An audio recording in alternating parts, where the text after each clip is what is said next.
Hey Globemad Geeks, I'm here on a train in China and it got me thinking about relativity.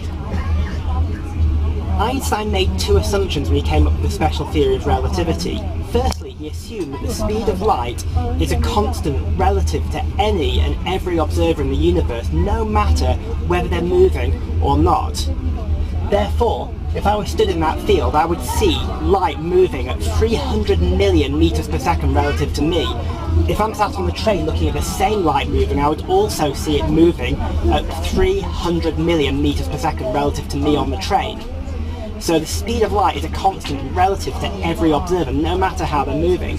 The second postulate of relativity, or the second assumption that Einstein made, is that all uniform motion is equivalent. In other words, it's completely relative. Who's to say who's still? Maybe I'm the one that's still and the rest of the world is moving in that direction at 50 miles per hour. We don't know. So to Einstein, he said anything in uniform motion is relative. These two postulates have fascinating implications. I'm sat here in the middle of a train carriage. If I turn on the light shines out from this head torch both towards the front and towards the back of the carriage. How fast? 300 million meters per second.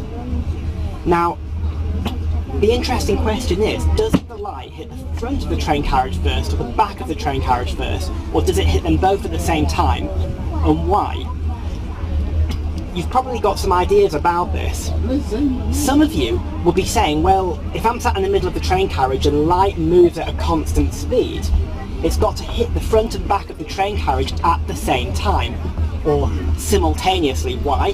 Because the speed of light is a constant, so it's got the same distance to go to the front and back of the carriage. Some of you, on the other hand, will be saying, well, the light travels at this constant speed, and during the time the light is moving, the train moves a little bit in this direction, and therefore the back of the train catches up with the light moving towards it, and it hits the back before it hits the front. On the other hand, as the light moves towards the front of the front of the train is moving away from the light, so it takes a little bit longer to get to the front. Who's right? Well, interestingly, all of you are right. If you're saying light hits the front and back of the carriage first, that's true only for observers on the carriage, because light moves at 3 times 10 to the 8 meters per second relative to them. However, if you're stood in a field over there watching the train carriage moving by, remember the light travels at 3 times 10 to the 8 meters per second relative to you, and you're watching the train move along, so you see the back of the carriage move toward the light that's coming towards it, and the front of the carriage moving away from the light that's coming towards it. Therefore, if you're on the field, you see the light hitting the back of the carriage before it hits the front of the carriage. In other words, it's not simultaneous for you. This is called the relativity of simultaneity. The idea is that things which appear to be simultaneous to an observer in one frame of reference may not be simultaneous to an observer in a different frame of reference. It's a fascinating idea. To be honest, it blows my mind when I try and understand it. Spend some time thinking about this.